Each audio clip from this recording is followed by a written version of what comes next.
Hello, hello! Lalabas na naman kami ni Baby Zeke. Nag-aaya na naman siyang bumili ng gatas niya. Naubusan na naman kasi siya. May binigay kasi si Lola na pera at ganun din ang lolo niya. At ito na nga, nakarating na kami sa Robinson para bumili ng kakaunti lamang na kailangan niya sa school at sa panggabi niya bago matulog.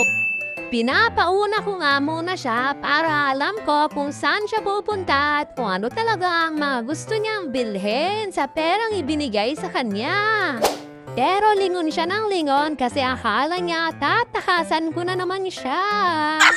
Pero sabi ko, dumiretso ka lang kasi andito lang naman ako sa likod mo, sinusundan kita.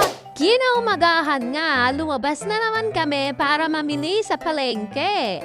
At nakapag-video nga ako dito kasi matraffic sa mga oras na yan at hindi ko alam ang dahilan kung bakit matraffic.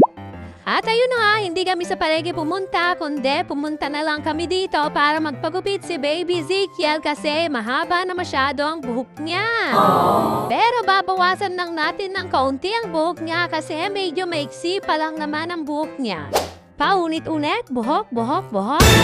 At itong batang to, basta mahawakan ang kanyang leg, kiniting-kiniti talaga siya at hindi ko ba alam kung bakit ganon. Kunwari, behave muna siya dyan, pero pag nahawakan na siya, ay nako, alam mo, hindi ko alam.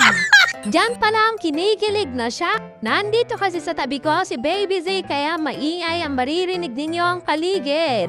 Ang hirap din mag-voice over kasi nauubusan na ako ng boses. At ayan na nga, lalagyan na siya ng cover para hindi mapunta sa katawan niya yung mga buhok na matatanggal sa kanya. To the rescue naman ang kanyang ama kasi nga baka magunting ang kanyang malalaking tenga. O diba, behave naman ang Baby Zeke namin, parang gusto niya rin naman magpagupit. Pero in fairness sa batang yan, pag hinaya mong magpagupit ay talagang okay lang sa kanya.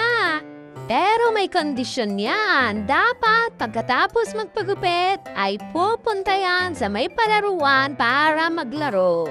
Hindi din naman niya alam maglaro. Kaya ang ginagawa ko na lang, pinapasakay ko na lang sa mga train. Pero hindi pa siya nakukontento doon, kaya ang ginagawa na lang namin, kunwari magsasara na yon, para umuwi na lang kami. Kasi magastos talaga mag-stay sa mall.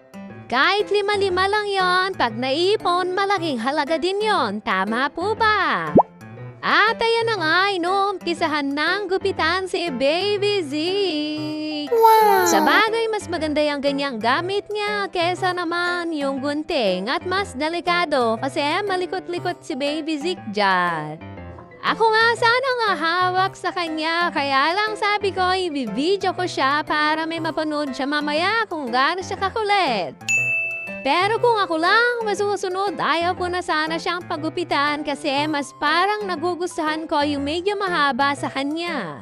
Kaya lang nahihirapan na din kasi siya sa may mata niya lalo't pag pinagpapawisan. Kung mapapansin ninyo, mahaba talaga dun sa may bangs niya kaya tumutusok na rin sa mga mata niya kaya kailangan na rin nating gupitan. Sa mga oras na yan, gusto kong ako nang umawak kay Baby Zeke kasi nag-aalala ako at baka sobrang likot niya mapano yung tenga niyang malaki. Kaya hindi ko na natapos yung video na yan hanggang dyan na lang kasi hinawakan ko na lang talaga siya dyan. Kaya hanggang dito na lang. Thank you!